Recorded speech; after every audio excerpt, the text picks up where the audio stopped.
төрөл юм бэ? За энэ бол одоо дэлгэцэн дээр ингээ тоо анивчиж гарна. Флаш гэдэг чинь нөгөө аппаратаар авахд газ анивчих гэж бид ярьдаг л да. Одоо бас дэлгэцэн дээр өгч болно. Одоо 15 тоог тийм ээ 15 бодлогыг 10 секунд бодож байгаа.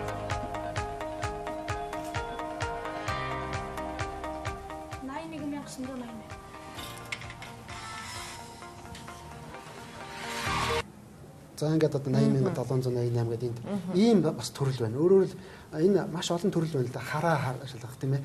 Багш дууд нь одоо ингээд багш дуудад тоо бас бол бид сонсгол байна. Тэгээд соробангаараа бодно гэдэг чинь хуруугаар ингээд мэдэрч байгаа.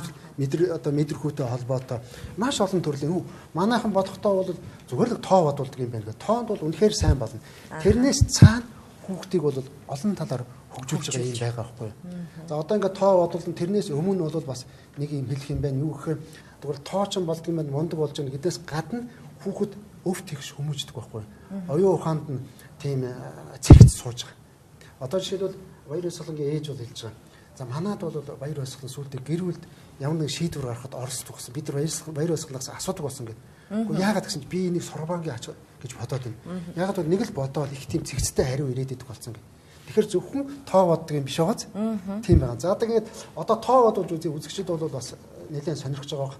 За манай багш тэнд сууж байгаа. Багш одоо тоо бодно. Ямар тоо бодуулахаа хэлээд ингээд шууд бодуулаад яваа. За Баяр Баясгалан. Тэгэхээр сорбангаар бодуулах юм анзангаар бодуулах юм уу? Анзангаар эхлэв. За анзан. Анзан гэдэг нь цээжэр бодно гэсэн үг. За 5 оронтой 5 мөрийг 94102 дээр нэмэх нь 67235, нэмэх нь 50896, нэмэх 94137, нэмэх нь 86329. 322,707.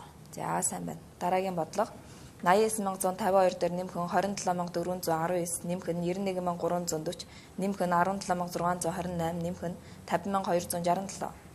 275,806. За сайн байна.